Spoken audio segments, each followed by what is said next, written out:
Continuamos con nuestro estudio sobre el libro de Hebreos, sustancia y sombra, y nos acercamos al final porque estamos en el capítulo 12, que he titulado Autor y Consumador. Antes de comenzar, comencemos con la palabra de oración.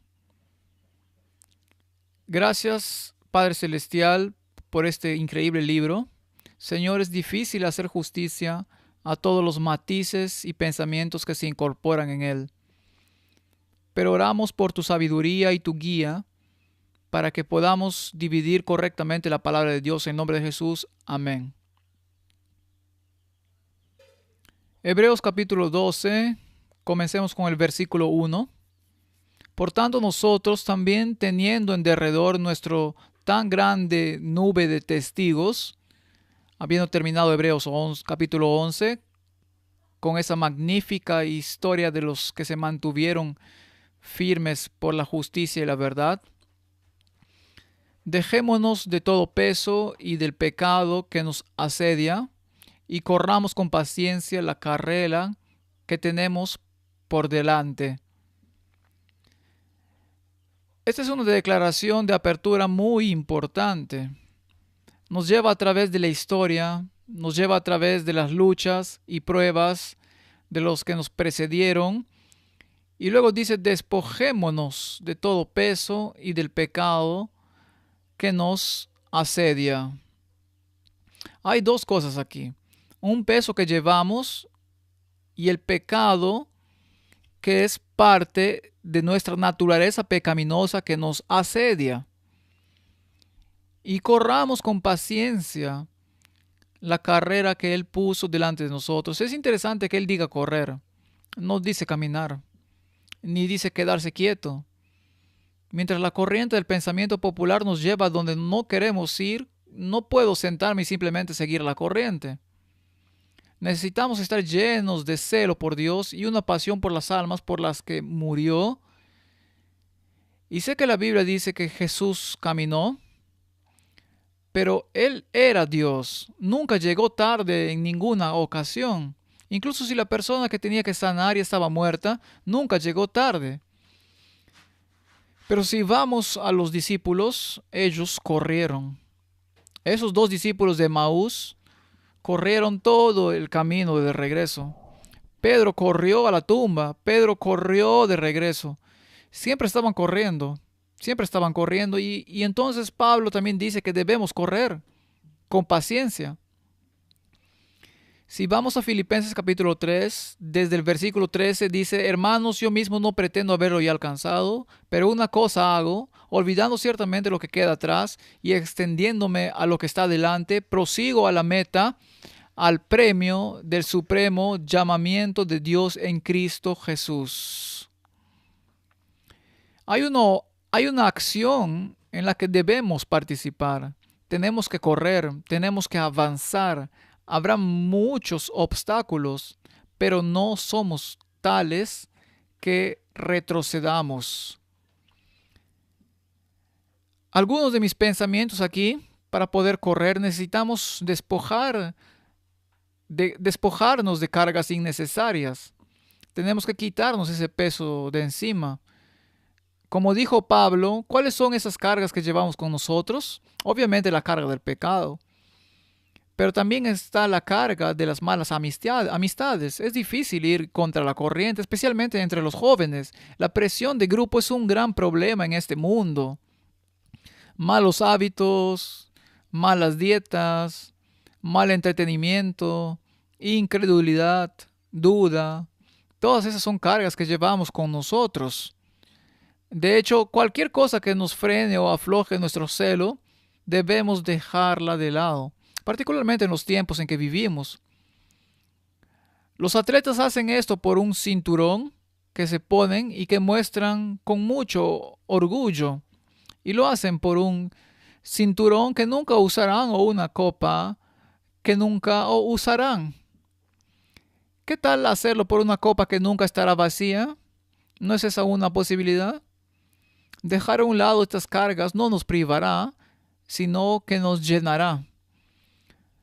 Lucas 6:38 dice, dad y se os dará medida buena, apretada, remecida y rebosando, darán en vuestro regazo. Porque con la misma medida con que medís, os volverán a medir. Así que no hay problema que se agote porque Dios llenará esa copa una y otra vez y otra vez. Pero solo puede llenar una copa que ha sido vaciada, así que derrámala, sigue corriendo, sigue difundiendo el Evangelio, habla con tus amigos, habla con tu familia. Habrá oposición, pero no te rindas, presiona hacia la meta. La incredulidad y la duda no son atributos deseables dignos de premio Nobel o posiciones de prominencia en la academia. El mundo lo hace muy bien, pero con Dios no significa absolutamente nada.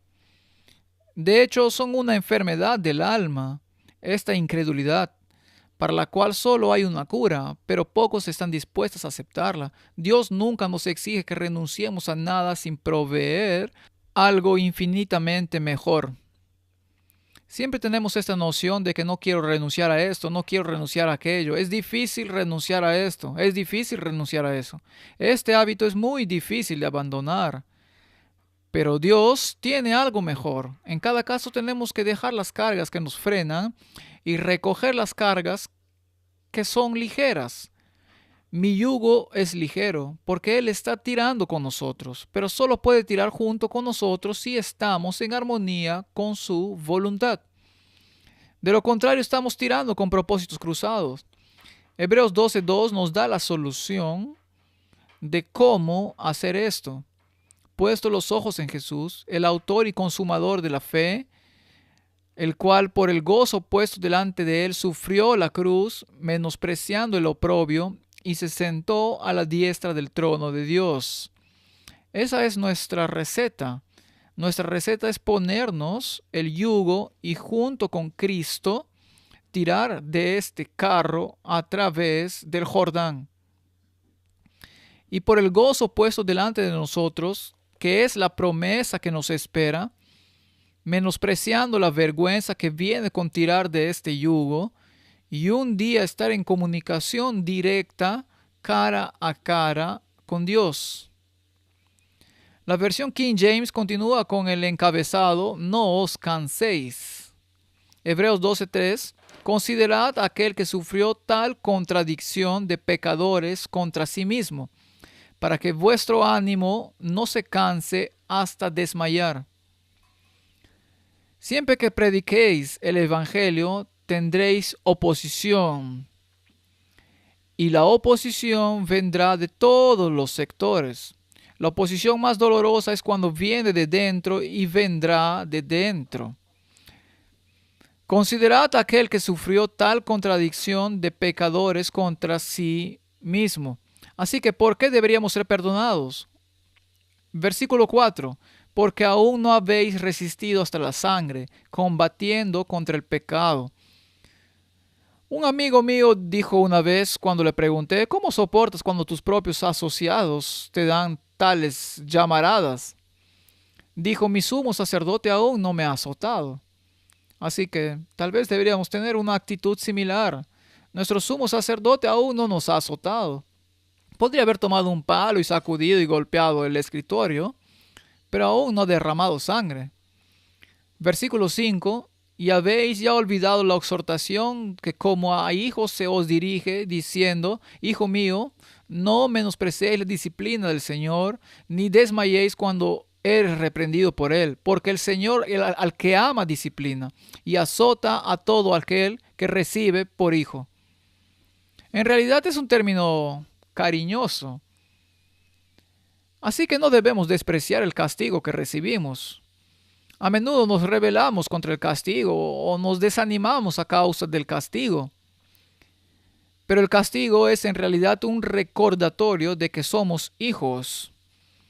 Y por lo tanto no debemos despreciarlo, porque debemos saber que Dios nos ama si está trabajando en nuestros caracteres, si está cortando y cuadrando esas piedras en la cantera de la vida. Así que vayamos a nuestro quiasmo del capítulo 12.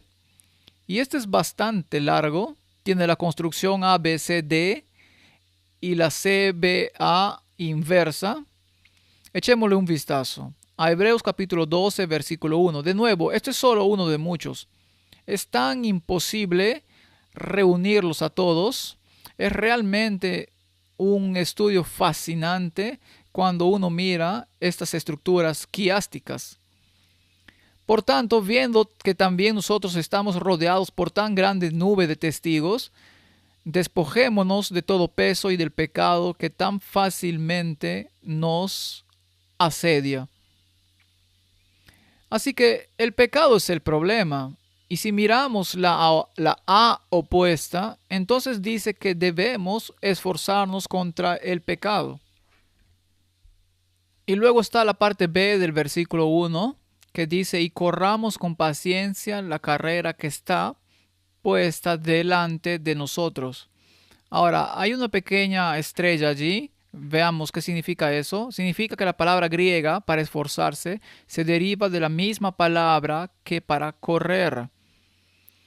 Así que esforzarse y correr se derivan de la misma fuente. Así que si vamos al componente B de este quiasmo, entonces tienes, aún no habéis resistido hasta la sangre. Entonces carrera, esfuerzo, esfuerzo. Luego miramos el componente C, mirando a Jesús, el autor y consumador de la fe, quien por el gozo puesto delante de él sufrió la cruz, menospreciando la vergüenza. Vamos a la C opuesta.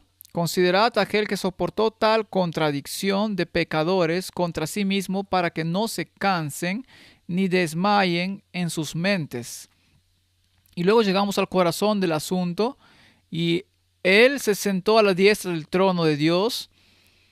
Así que todos los problemas se ponen en una estructura quiástica, los obstáculos que enfrentamos, pero el producto final es el corazón del asunto. Sentarse a la diestra del trono de Dios o presentarte sin mancha ante su gloria. Si es en conexión con sus súbditos o sus hermanos, como él los llama. Hermosa estructura quiástica. Nuevamente el corazón del asunto es sí, tendrás obstáculos, sí tendrás oposición, pero mira el producto final. Salmos 34:19 dice, muchas son las aflicciones del justo, pero de todas ellas le librará Jehová. El mundo es diametralmente opuesto a la voluntad de Dios y las aflicciones son los métodos de Dios para enseñarnos a evitar los caminos del mundo. Si corremos con el mundo, nos golpearemos la cabeza. Si corremos con amigos que dan malos consejos, nos golpearemos la cabeza. Dios usa estas circunstancias y nos enseña lecciones. Y todos sabemos que la próxima generación no aceptará fácilmente lo que la generación anterior ha recomendado porque queremos golpearnos la cabeza. Queremos demostrar que somos tan estúpidos como la generación anterior. De hecho, queremos mejorar la generación anterior. Es por eso que los israelitas sirven como un ejemplo perfecto y nosotros, como los que mejoramos sus actividades, de los que fueron sus actividades fallidas. Vamos a repetir la historia, porque esa es la naturaleza del hombre. Pero si puedes salir del ciclo y puedes aprender lo que está escrito en las Escrituras, puedes ahorrarte mucho dolor. Así que no desprecies la disciplina del Señor, ni desmayes. Esas son las palabras de Pablo en el versículo 5. Entonces el versículo 5 nos dice que algunos desprecian el castigo. Y si miramos el espíritu de profecía en las muchas declaraciones, que el espíritu de profecía, muchas de ellas de naturaleza personal, la gente los despreciaba. Sí, los despreciaban hasta el día de hoy. Mientras que si hicieran un poco de introspección, verían que después de todo, Dios tiene toda la razón. Así que algunos lo desprecian, algunos se desmayan, y se desaniman, desarrollan dudas y desconfianza en Dios y se apartan de la fe. Entonces, ¿cuál es la solución? Bueno, continuemos con el libro de Hebreos, capítulo 12. Él nos dice, si soportáis la disciplina, Dios os trata como a hijos. Porque ¿qué hijo es aquel a quien el Padre no disciplina? Pero si se os deja sin disciplina, de la cual todos han sido participantes, así que no piensen que si entran en la familia de Dios, no recibirán medidas de corrección, que no habrá castigo. Muchos de nosotros creemos que cuando finalmente aceptamos la verdad de que todo será sol y rosas, todos los obstáculos serán eliminados, ahora es cuando comienzan, porque entonces tiene que ser probado si esto puede perdurar, si es genuino o si es falso. Así que todos son participantes del castigo.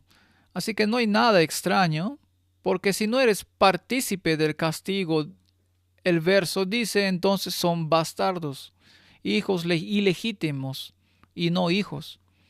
Así que en lugar de rebelarnos contra ello o amargarnos, decidamos mejorar. Por otra parte, tuvimos a nuestros padres terrenales que nos disciplinan y los venerábamos. ¿Por qué no obedeceremos mucho mejor al Padre de los Espíritus y viviremos? Esta es una declaración muy importante.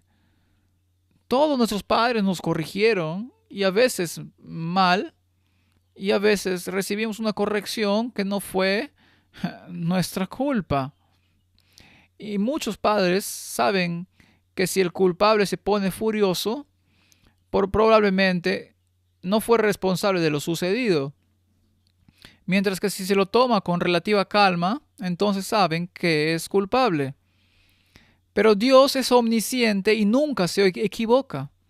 En otras palabras, nos pide que bebamos de la copa porque es el único remedio para librarnos de esta carga que llevamos con nosotros.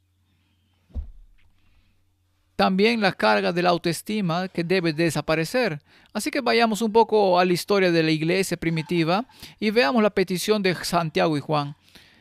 En Marcos 10:35 dice: entonces Jacobo y Juan, hijos de Zebedeo, se le acercaron diciendo: Maestro, querríamos que nos hagas lo que pidiéramos. Esta es una petición maravillosa. Versículo 36, Él les dijo: ¿qué queréis que os haga? Ellos le dijeron: concédenos que en tu gloria nos sentemos uno a tu derecha y el otro a tu izquierda. Entonces Jesús les dijo: no sabéis lo que pedís. ¿Podéis beber del vaso que yo bebo o ser bautizados con el bautismo que yo soy bautizado? Ellos dijeron: podemos. Entonces Jesús les dijo: sí, a la verdad del vaso que yo bebo, beberéis, y con el bautismo con que yo soy bautizado, seréis bautizados.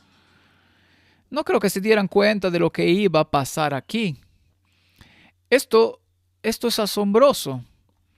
El primer mártir fue Santiago, atravesado como por una espada por Herodes. Y Juan fue arrojado a aceite hirviendo y terminó en la isla de Patmos. Pero sobrevivió por un milagro de Dios. El versículo 10 en Hebreos capítulo 12 dice: y aquellos ciertamente por pocos días nos disciplinaban como a ellos les parecía. Pero este es para lo que no es provechoso, para que participemos de su santidad. Permítame darles aquí una nota de advertencia de los testimonios. Los que afirman ser sin pecado están en la posición del fariseo que se jactó ante Dios de sus limosnas, agradeciendo a Dios porque él no era como el publicano.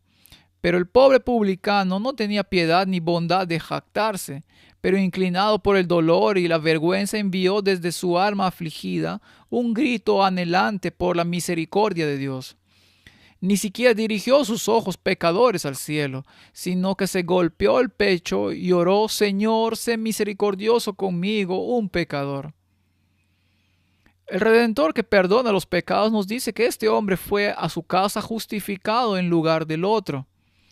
Aquellos que estén completos no necesitan un médico, y aquellos que se consideran sin pecado no experimentan ese anhelo por la sabiduría, luz y fuerza de Jesús. Están contentos con sus logros y no se escuchan las benditas palabras: tus pecados te son perdonados.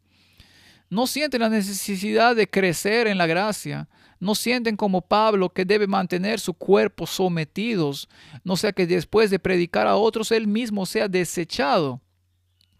El apóstol declaró que moriría diariamente. Él estaba todos los días luchando con la tentación y escondiéndose en Cristo. Los hombres que se jactan de su santidad están lejos de Dios.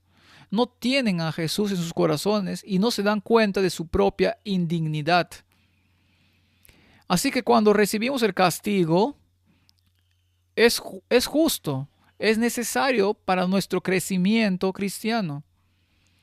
Hebreos 12:11, Pablo continúa diciendo: es verdad que ninguna disciplina al presente parece ser causa de gozo, sino de tristeza, pero después da fruto apacible de justicia a los que en ella han sido ejercitados. Así que, hermanos, no despreciemos la disciplina del Señor.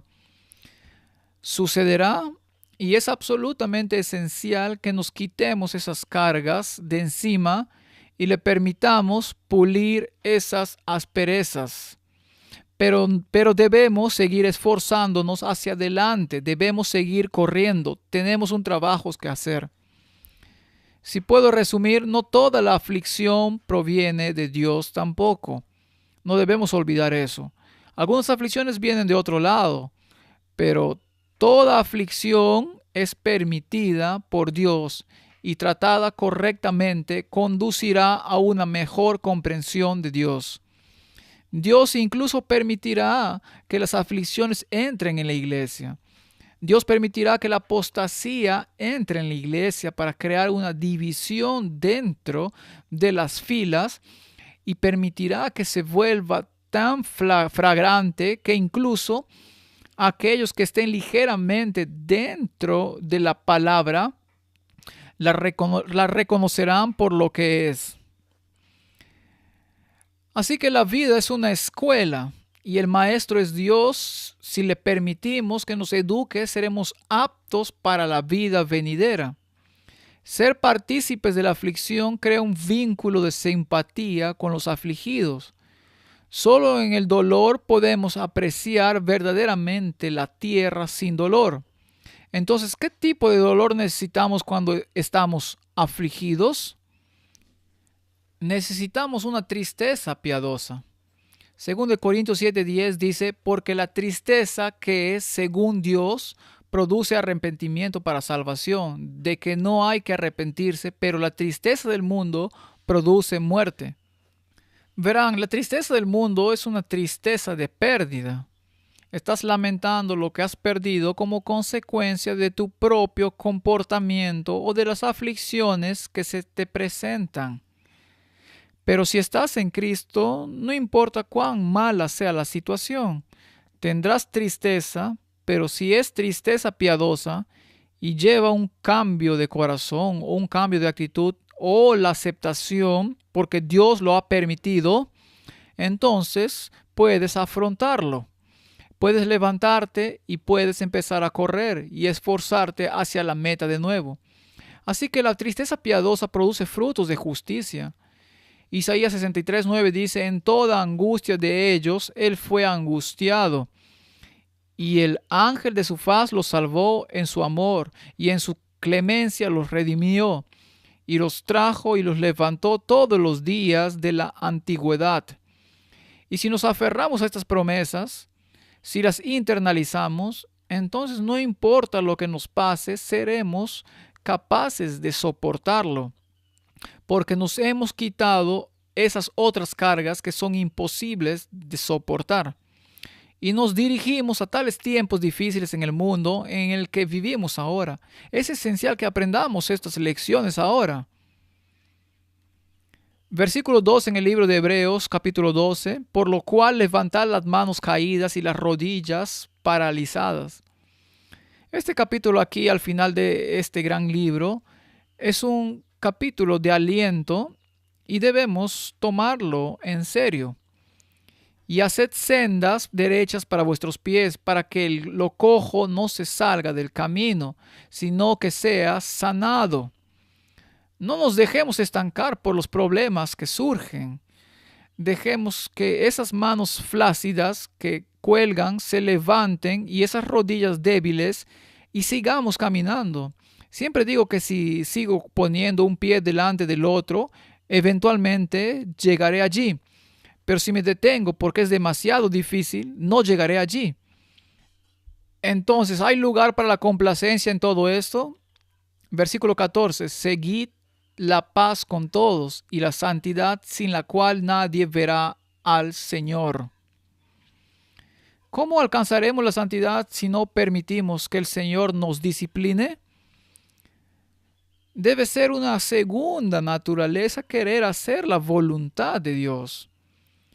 Algunas personas toman los testimonios y leen en esos testimonios una serie de reprimendas y se rebelan contra ellas. Y dicen, esto es demasiado duro. Pero también podrías tomar esos mismos testimonios y leer las reprimendas y decir, ¿sabes qué? Soy igualmente culpable de estas cosas. Señor, ayúdame a corregirlas y pasar de ahí, en lugar de estar en un modo rebelde, a cambiar a un modo de aceptación, y las cosas cambiarán y tu copa se llenará. Pero vacía las heces de lo que está mal de la copa. Esto es parte de la santificación. Es el trabajo de toda una vida. Y Dios señalará aquellas cosas en nuestras vidas que están mal y nos dirá exactamente dónde está el zapato presionando un grano. Bueno, aliviaremos el problema. Por eso el versículo 14 dice, sigan la paz con todos los hombres. No siempre es posible. Y el espíritu de profecía también nos dice que si se trata de asuntos de principios, que incluso haya guerra. Pero en la medida de lo posible, la Biblia dice en otros lugares, vivan en paz con todos los hombres. Y la santidad, la santificación sin la cual nadie verá al Señor. Mirad bien, no sea que alguno deje de alcanzar la gracia de Dios, que brotando alguna raíz de amargura os estorbe y por ella muchos sean contaminados. Esta es una seria advertencia. Muchos se contaminarán bajo la disciplina del Señor. Pero si lo vemos de forma positiva, podemos levantarnos y seguir adelante, como lo hizo la nube de testigos. Si observamos sus vidas en el capítulo 11, todos ellos, lo que pasaron y sus fracasos, no debería desanimarnos, debería darnos esperanza. El espíritu de profecía dice, si hemos de hallar perdón por nuestros pecados, primero debemos tener conciencia de lo que es el pecado, para que podamos arrepentirnos y producir frutos dignos de arrepentimiento. Debemos tener un fundamento sólido para nuestra fe. Debe fundarse en la palabra de Dios y sus resultados se manifestarán en obediencia a la voluntad revelada de Dios. Dice el apóstol, sin santidad nadie verá al Señor. Esto cita directamente del libro de Hebreos. Dios nos ha ordenado, leemos Testimonios, tomo 5, sed santos porque yo soy santo. Y un apóstol inspirado declara que sin santidad nadie verá al Señor. Aquí hay una hermosa definición. La santidad consiste en concordar con Dios. Ahora, cuando leí eso, me impactó entre los ojos. La santidad es un acuerdo con Dios. En otras palabras, si podemos llegar a la misma longitud de onda que Dios, eso nos lleva a la santidad. Y eso nos llevará a la disciplina. Dios disciplinando, y a veces es necesario que nosotros mismos nos castiguemos también, porque cuando nos damos cuenta de que no estamos pensando ni actuando en armonía con la voluntad de Dios, por lo que estamos trabajando con propósitos cruzados, nos hace infelices. Así que cuando entendemos a Dios, cuando entendemos por qué es esencial que la gente guarde la ley de Dios, cuando entendemos que no hay salida de este dilema sino por la sangre de Cristo, cuando llegamos a un acuerdo con esto, entonces entenderemos por qué hay tanto caos en el mundo, porque el mundo es exactamente lo opuesto a esto. Así que por el pecado la imagen de Dios en el hombre ha sido estropeada y casi borrada. Es obra del Evangelio restaurar lo que se había perdido, y hemos de cooperar con el agente divino en esta obra.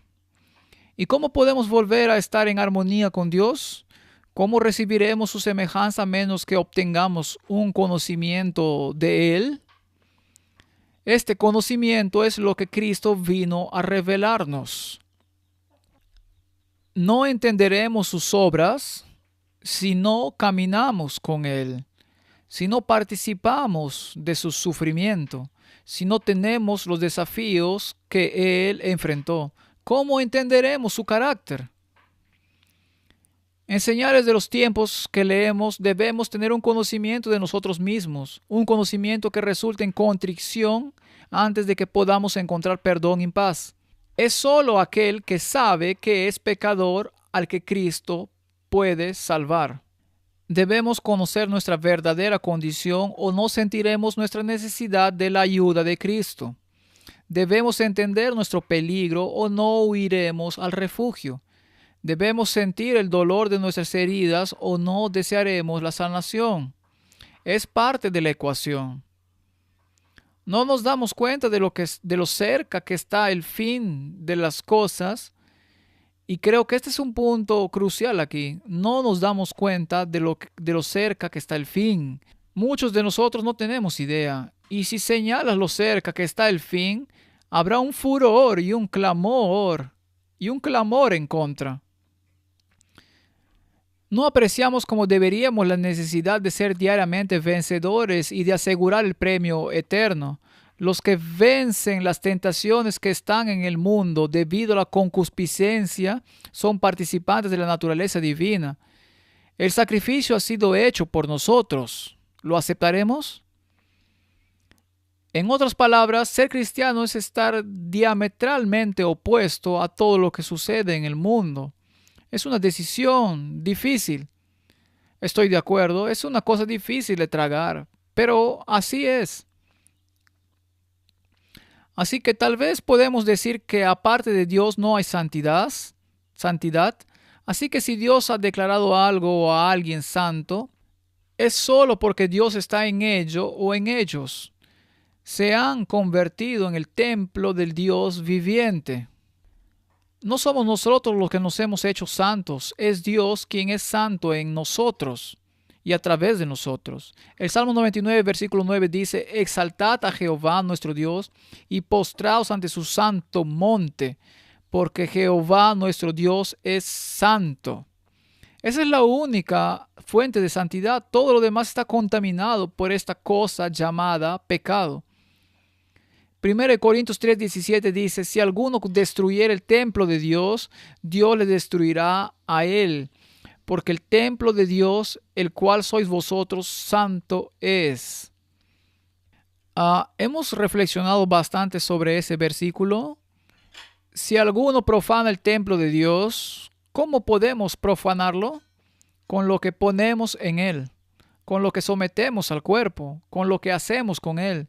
¿Qué les pasará a los que voluntariamente profanan el templo de Dios? Dios los destruirá, porque no puede vivir en él. Y si se aferra al pecado, entonces por definición se aferra a la muerte. Y Dios no es responsable de esa muerte. Así que tenemos una obra que hacer y no podemos esperar que Dios haga una obra por nosotros que no estemos dispuestos a hacer nosotros mismos. Tenemos un papel que desempeñar. Debemos dejar de lado todo lo malo y andar por el camino. fortaleciéndonos y capacitándonos para hacerlo por la voluntad de Dios. Si pudiera escribir otra analogía, diría que hay una habitación soleada, está llena de luz, pero la habitación solo es soleada porque la luz es un atributo del sol que la llena. No hay espacio para el yo aquí. Es el sol el que hace la habitación que esté soleada. Así que sigue la luz y habrá paz. Isaías 32:17 dice, y el efecto de la justicia será paz, y la labor de la justicia, reposo y seguridad para siempre. Ahora, ¿en qué tiempo vivimos? ¿En qué tiempo vivimos? Pandemias a nuestro alrededor, caos, desastres naturales, legislaciones draconianas. Todo se acumula contra nosotros. Pero la obra de la justicia será paz, y el efecto de la justicia tranquilidad y seguridad para siempre. Así que no importa cuál sea la tormenta, puedes superarla. Jacob y Esaú sirven como tipos en el mismo sentido que Caín y Abel sirven como tipos. Fue su elección y su motivo lo que determinó el resultado. Así que Dios les dio la verdad y su elección y su motivo determinaron el resultado. Así que si leemos en Hebreos 12:17, dice, no sea que haya algún fornicario o profano como Esaú, que por una sola comida vendió su primogenitura. Eso es interesante. Aquí obtenemos información que no obtenemos en el Antiguo Testamento. No nos dice en el Antiguo Testamento que Esaú fuera fornicario. No nos dice en el Antiguo Testamento que fuera profano. Pero Pablo nos dice que lo era. Esto nos da más información sobre su carácter y por qué Dios reaccionó como lo hizo. El versículo 17 dice, porque ya sabéis que aún después, deseando heredar la bendición, fue desechado y no hubo oportunidad para el arrepentimiento, aunque la procuró con lágrimas. Así que, ¿no iba Dios a ser misericordioso y dárselo cuando lo buscó con lágrimas? Era un fornicario, era una persona profana. Nunca dejó de lado sus pecados, se rebeló contra todo lo que Dios representaba.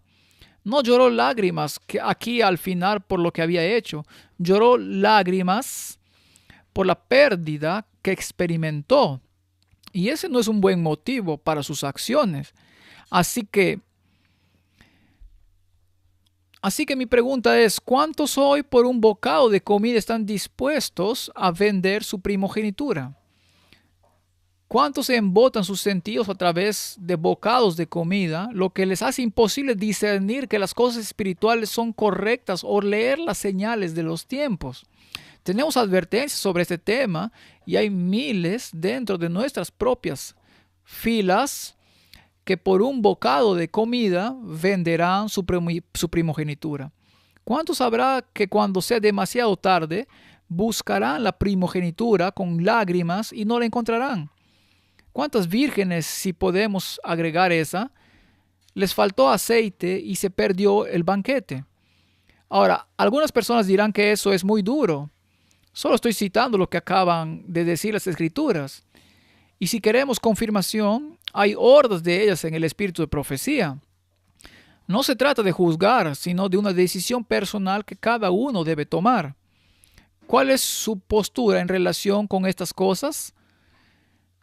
Salmos 95:7 dice, porque Él es nuestro Dios, nosotros el pueblo de su prado y ovejas de su mano. Si oyeres hoy su voz, no endurezcáis vuestro corazón, como en Meriba, como en el día de Masá en el desierto. Tenemos una obra que hacer. Tenemos que dejar de lado las cargas que nos estorban.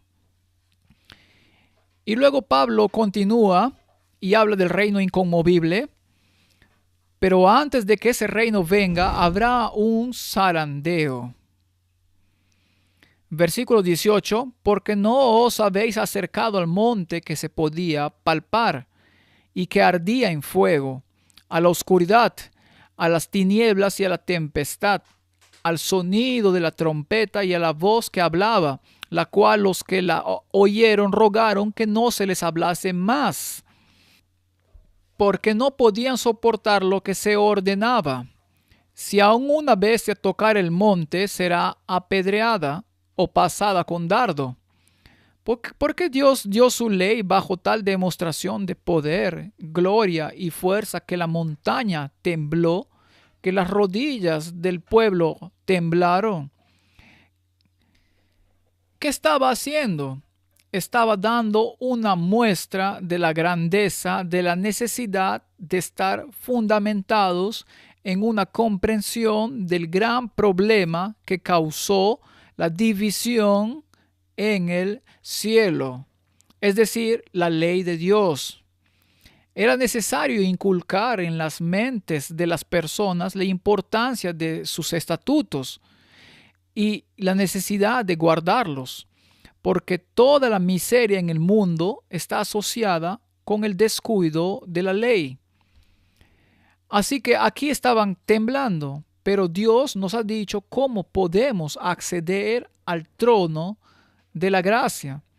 Y envió a Jesús, la encarnación de la ley, el que vivió la ley, el que nos dio un ejemplo de cómo sería si todos guardaran la ley y no que tuviéramos que pasar por esta tempestad de fuego, esta oscuridad y este temblor, porque podemos acercarnos al trono de la gracia a través del velo que se ha puesto a nuestra disposición. Y tan terrible era lo que se veía que Moisés dijo: estoy espantado y temblando. Y luego este contraste, sino que os habéis acercado al monte de Sión, a la ciudad del Dios vivo, Jerusalén, Jerusalén la celestial, a la compañía de muchos millares de ángeles, a la congregación de los primogénitos que están inscritos en los cielos, a Dios el juez de todos, a los espíritus de los justos hechos perfectos, a Jesús el mediador del nuevo pacto, y a la sangre rociada que habla mejor que la de Abel.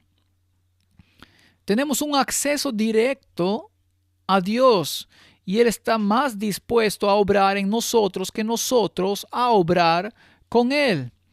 Tenemos una situación en la que todos ganan si estamos preparados para renunciar a esas cargas de las que Pablo habló. Solo la sangre de Cristo puede expiar nuestros pecados y restaurar la relación rota con Dios.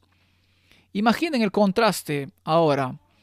Pablo les habla a los hebreos, cuya historia registra las obras poderosas de Dios y el cruce del Mar Rojo, la asombrosa exhibición en el Sinaí, los muros derrumbados de Jericó.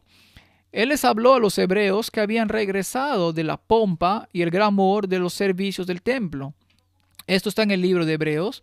Las magníficas vestiduras de los sacerdotes y prelados, altares revestidos de oro, trompetas y cuernos de carnero anunciando las fiestas, y llega a habitaciones interiores, escondites, pobreza, persecución, y sin embargo anuncia lo siguiente: mirad que no desechéis al que habla. Quiero decir, debe haber sido toda una elección. Venir de toda esa pompa y exhibición, toda esa historia de Israel, y ahora convertirse en parte de un grupo que tuvo que esconderse a puertas cerradas por miedo a los judíos, sufrir persecución, sufrir apedramiento, golpes, etc. Y dice: mirad que no desechéis al que habla, porque si no escaparon aquellos que desecharon al que los amonestaba en la tierra, mucho menos nosotros, si desecháramos al que amonesta desde los cielos. La voz del cual conmovió entonces la tierra, pero ahora ha prometido, diciendo: aún una vez y conmoveré no solamente la tierra, sino también el cielo. Aquí tenemos una promesa de que la misma presencia de Cristo sacudiría al mundo. ¿Sacudió al mundo? Absolutamente. De hecho, incluso organizamos nuestros calendarios en consecuencia, un antes y un después. aunque el mundo moderno quiere decir antes de la era actual, pero se están engañando a sí mismos. Entonces, ¿qué es este aún una vez? Hebreos 12:27, y esta frase, aún una vez, indica la remoción de las cosas movibles, como cosas hechas para que queden las inconmovibles. Ahora, es interesante que la palabra aún una vez esté ahí. Veamos esto de nuevo. En realidad es una cita de Ageo, así que leámoslo en el original, Ageo 2:6, porque así dice Jehová de los ejércitos: de aquí a poco yo haré temblar los cielos y la tierra y el mar y la tierra seca. Ahora, sabemos lo que significan esos símbolos, ¿cierto? Y haré temblar a todas las naciones, y vendrá el deseado de todas las naciones, y llenaré de gloria esta casa, ha dicho Jehová de los ejércitos. Entonces aquí está hablando de un sacudimiento que sacudirá al mundo. Y si alguna vez algo sacudió al mundo, fue la venida del Mesías a este mundo. Sacudió a la nación judía hasta la médula. Sacudió a un puñado, un remanente que permaneció, y el resto quedó sujeto a una destrucción total. La destrucción del templo, la destrucción de Jerusalén, la dispersión del pueblo como nación, y el evangelio llegó a los gentiles. Así que fue un temblor. ¿Qué hay de las otras naciones? ¿También sacudió a las otras naciones? ¿Y la nación romana la sacudió? Absolutamente. Eventualmente la sacudió hasta el punto que todo el sistema religioso cambió y se adoptó otro. Rápidamente se paganizó. Eso es cierto, pero sacudió a las naciones. ¿Llevó a la persecución? Por supuesto. Entonces, si puedo resumir, esta fue la promesa a los exiliados, que de la venida de Cristo vendría y que glorificaría el segundo templo, que era tan inferior al primero. Solo por su presencia era más glorioso que cualquiera de ellos, porque caminó dentro de sus muros. Así que esta fue la promesa a los exiliados que habían regresado de Babilonia y que lloraban sobre las ruinas del templo. El segundo templo les pareció nada comparado con el primero, pero la promesa fue: sacudiré a todas las naciones, y el deseado de todas las naciones vendrá y llenará esta casa de gloria, dice el Señor de los ejércitos. Por eso tenemos ese maravilloso libro, El deseado de todas las gentes. Así que este temblor separó a los verdaderos creyentes de la sombra y abrazaron la sustancia. Se dieron cuenta de que las sombras eran solo un indicador de la gran sustancia que era el deseado de todas las naciones. El cristianismo sacudió no solo la religión judía, sino que sacudió a las naciones, y la sangre de los mártires da testimonio de este hecho. ¿Hay otro sacudimiento en camino? Porque Pablo dice una vez más, mientras que el original dice solo que sacudirá. ¿Hará lo mismo?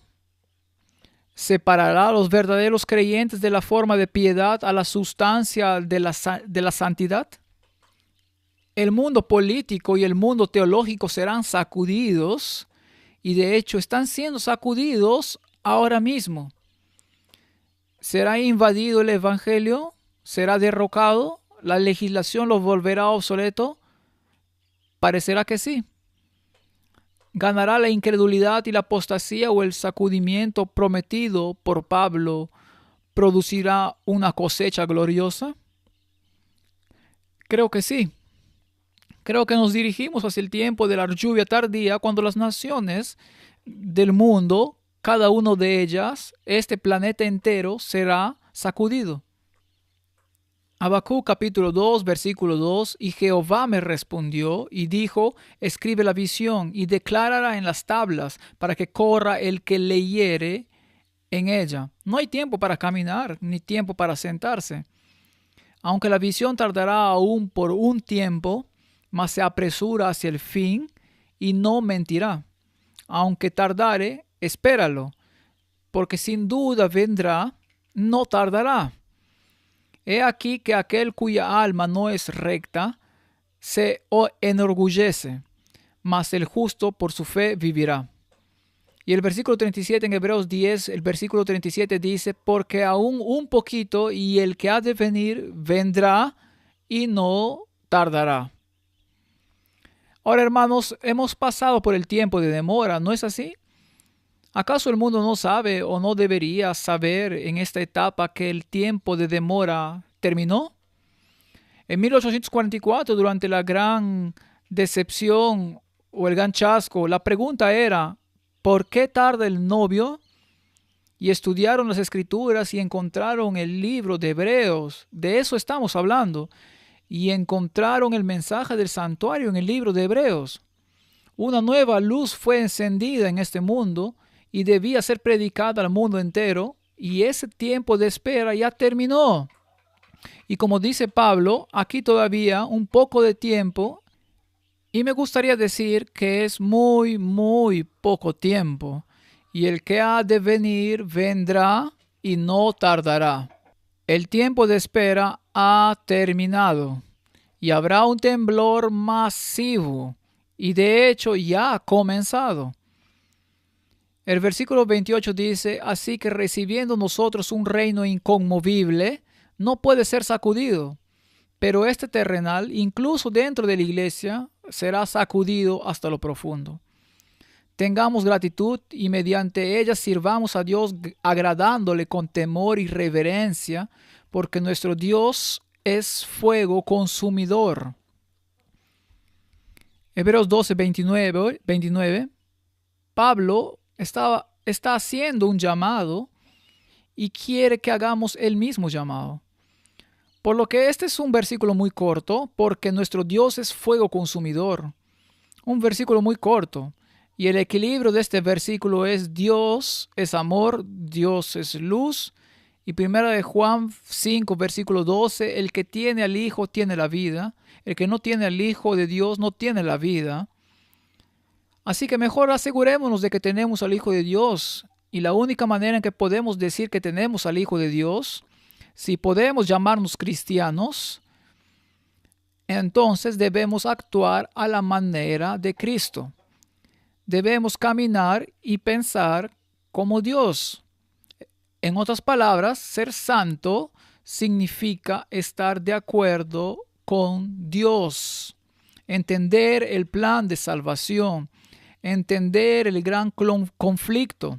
Así que puedes elegir bandos en esta gran controversia, y no como algunos tratan de hacer la paz entre las dos partes. La paz es imposible entre esas dos partes porque son antitéticas, son opuestas entre sí. No hay sincretismo posible, no hay compromiso posible, no hay síntesis posible. Esa es la forma del mundo. Con Dios estás con Él o estás en contra de Él. Es una elección. Así que es para el pecado que Dios es fuego consumidor. El pecado no es una palabra ligera. Si nos aferramos al pecado seremos consumidos junto con Él. Pero Dios envió a su Hijo para que tengamos vida. Así que tenemos una elección en este asunto. Juan 5:40 dice, y no queréis venir a mí para que tengáis vida. Y ese es el triste hecho para la mayoría del mundo. No vendrán a Jesús para que puedan tener vida. Juan 20:31, pero estas se han escrito para que creáis que Jesús es el Cristo, el Hijo de Dios, y para que trayendo tengáis vida en su nombre. Cristiano. Y un cristiano hace lo que hizo Jesús. Vino a magnificar la ley y a hacerla honorable. Lamentaciones 3:22 dice, por la misericordia de Jehová no hemos sido consumidos, porque nunca decayeron sus misericordias. Y Juan 10:10, el ladrón no viene sino para hurtar y matar y destruir. Yo he venido para que tengan vida y para que la tengan en abundancia. La elección está en nosotros.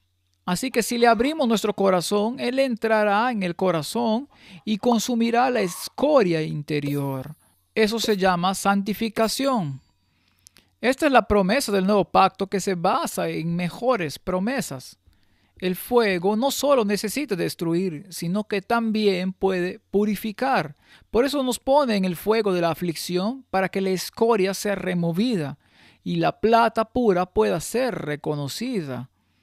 Malaquías 3:3 y se sentará para afinar y limpiar la plata, porque limpiará a los hijos de Leví, los afinará como a oro y como a plata, y traerán a Jehová ofrenda en justicia. Y Tito 2:14 dice, quien se dio a sí mismo por nosotros para redimirnos de toda iniquidad y purificar para sí un pueblo propio, celoso de buenas obras. Sí, el mundo pensará que eres peculiar, recto, tal vez dirán que eres extremista, controversial, teórico de la conspiración. Digan lo que digan, no importa. Si avanzamos hacia la meta, si corremos con esta información, si internalizamos a Cristo, entonces tendremos vida y seremos vencedores y la disciplina nos parecerá nada.